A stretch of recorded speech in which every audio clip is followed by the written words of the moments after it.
தொடர்ந்து ஒரு நிமிட செய்திகளை பார்க்கலாம்.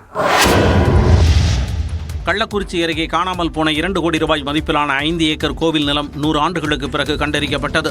கள்ளக்குறிச்சி மாவட்டம் சின்னச்சேலம் அருகே அம்மையக்கரம் கிராம எல்லையில் விநாயகர், சுப்பிரமணியர், பிடாரியம்மன் ஆகிய கோயில்கள் அமைந்துள்ளன.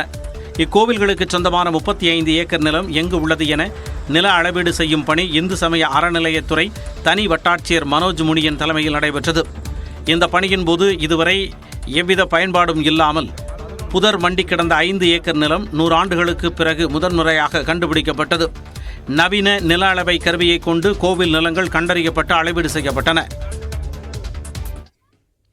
நடந்து முடிந்த மக்களவைத் தேர்தலில் 35 லட்சம் வாக்குகளை பெற்று நாம் தமிழர் கட்சி மாநில அங்கீகரிக்கப்பட்ட கட்சியாக உருவெடுத்துள்ளது. இந்த தேர்தலில் அக்கட்சி சாதித்துள்ளது என்னென்ன என்பதை விவரிக்கிறது இந்த செய்தி தொகுப்பு.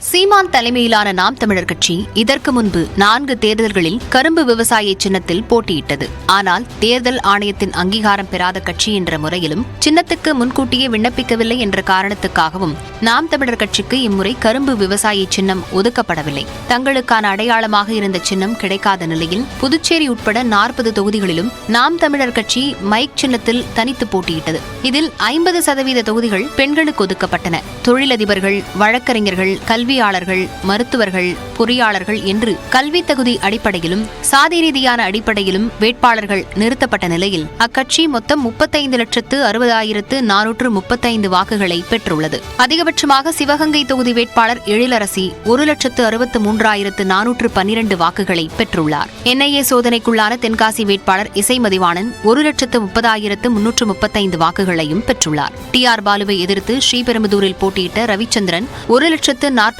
வாக்குகளை தன்வசமாக்கினார். இந்த தொகுதிகள் உட்பட மொத்தம் 12 தொகுதிகளில் 1 லட்சத்துக்கும் மேல் வாக்குகளை நாம் தமிழர் கட்சி பெற்றுள்ளது. 26 தொகுதிகளில் 50,000க்கும் மேல் வாக்குகளை எடுத்துள்ளது. தமிழ்நாட்டில் குறைந்தபட்சமாக மத்திய சென்னை தொகுதியில் 46,031 வாக்குகளை பெற்றுள்ளது. புதுச்சேரி, ஈரோடு, கள்ளக்குறிச்சி, நாகை, திருச்சி தொகுதிகளில் 3வது இடத்தை பிடித்த அக்கட்சி கன்னியாகுமரியில் அதிமுகவையே பின்னுக்கு தள்ளி 3ஆம் இடம் பிடித்தது. அதே சமயம் வடசென்னை, திருவள்ளூர், விழுப்புரம், நெல்லை, விருதுநகர் தொகுதிகளில் ஏற்கனவே பெற்ற வாக்கு சதவீதத்தை விட 1% குறைவாகவே பெற்றுள்ளது. எது எப்படியாக இருந்தாலும் தனி ஒரு கட்சியாக மொத்தமாக 8.22% வாக்குகளை பெற்று தேர்தல் ஆணையத்தின் அங்கீகாரத்தையும் பெற தகுதி பெற்றுள்ளது. கடந்த கால தேர்தல்களைப் போன்று இம்முறையும் எந்த தொகுதியிலும் நாம் தமிழர் கட்சி வெற்றி பெறவில்லை என்ற போதிலும் ஒரு குறிக்கோளுடன் பயணிக்கும் தங்களுக்கு வரும் சட்டமன்ற தேர்தல் சரியான களமாக அமையும் என்கின்றனர் நாம் தமிழர் கட்சியினர். நியூஸ் 18 தமிழ்நாடு செய்திகளுக்காக ரகுவரன்.